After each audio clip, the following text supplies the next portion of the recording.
एक Indian fighter jet गलती से पाकिस्तान ट्रेन के बिल्कुल पास गुजर रहा था। पायलट की नजर जैसे ही उस पर पड़ी, उसके रोंगटे खड़े हो गए। वह कोई आम ट्रेन नहीं थी, वह मौत का बारूद लेकर जा रही थी। पाकिस्तान चुपचाप जंग की तैयारी कर चुका था। पायलट बेस को रिपोर्ट करने के लिए जेट घुमाने ही वाला था कि तभी बम आसमान गोलियों की गड़गड़ाहट से गूंज उठा। दुश्मन ने उसे जाने तक का मौका भी नहीं दिया था। पायलट बहुत ही तजुर्बे वाला था, वह दुश्मन को चकमा दे रहा था, लेकिन दूरी बहुत कम थी। एक मिसाइल जेट के पास से गुजरी और फ्यूल टैंक को चीरती हुई निकल गई। फ्यूल तेजी से गिर रहा था, इंजन जवाब दे रहा था और मौत सामने खड़ी थी। तब उसने एक ऐसा फैसला लिया जिसे सुनकर बड़े बड़े पायलट्स का दिल दहल जाए। उसने जेट का मुंह सामने वाली एक बेहद संकरी माउंटेन टनल पहाड़ी गुफा की तरफ मोड़ दिया। पहाड़ के बीच उस पतली सी सुरंग के अंदर फाइटर जेट को ले जाना नामुमकिन था, लेकिन उसने कर दिखाया। वो ट्रेन की तरफ एक रॉकेट की तरह बढ़ रहा था। पाकिस्तानी सैनिकों ये सब देखकर हैरान रह गए। पायलट ने निशाना साधा और सीधे ट्रैक को उड़ा दिया। एक ऐसा धमाका हुआ जिसने पूरी पहाड़ी को हिला दिया। पाकिस्तान के सैनिकों ने ट्रेन रोकने की कोशिश की, लेकिन अब देर हो चुकी थी। दुश्मन की वो मिलिट्री ट्रेन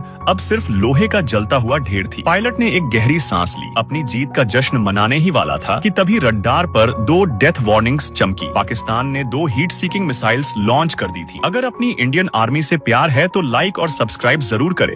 एक चीनी मिलिट्री विमान भारतीय हवाई सीमा में घुस चुका था। जैसे ही विंग कमांडर मोहित राणा को खबर मिली, उन्होंने अपने फाइटर जेट को बिजली की रफ्तार से बॉर्डर की तरफ बढ़ाया और चीनी विमान के बिल्कुल साइड में लाकर कमांडर मोहित राणा ने स्पष्ट चेतावनी दी, आप भारतीय हवाई क्षेत्र में हैं, तुरंत बाहर निकल जाएं, वरना परिणाम गंभीर होंगे। फिर चीनी पायलट का जवाब आया, हम अपने रूट पर हैं, ये इंटरनेशनल एयर स्पेस है। उनकी बात सुनते ही मोहित राणा ने बिना कुछ कहे अपना जेट थोड़ा पीछे कर लिया। चीनी विमान के अंदर बैठे अधिकारियों को लगा खतरा टल चुका है। तभी एक चीनी अधिकारी तेजी से केबिन में आया और बोला, जल्दी करो, पार्सल ड्रॉप करना है। जैसे ही उन्होंने विमान का गेट खोला, बाहर का नजारा देखकर उनके होश उड़ गए। भारतीय फाइटर जेट अभी गया नहीं था, वो अब भी वहीं था और पहले से भी ज्यादा करीब। इस बार मोहित राणा की आवाज और सख्त थी, बिना अनुमति भारतीय सीमा में कुछ भी गिराया तो अगला कदम आखिरी होगा। विमान के अंदर बैठे चीन के सैनिकों ने अपनी बंदूकें जेट की तरफ तान दी, लेकिन अगले ही पल मोहित राणा हल्के से मुस्कुराए और अपनी मिसाइल सिस्टम को एक्टिव कर दिया। अब बाजी पलट चुकी थी। चीनी सैनिक समझ गए एक गलत कदम और सब खत्म। तुरंत उन्होंने अपने विमान का दरवाजा बंद किया और वापस चीन की ओर मुड़ गया। भारतीय सीमा सुरक्षित थी। मोहित राणा ने अपना फर्ज निभाया था, लेकिन असली झटका अभी बाकी था। बेस पर लौटते ही सीनियर अधिकारियों ने उन्हें घेर लिया। बिना आदेश मिलिट्री एक्शन लेने के आरोप में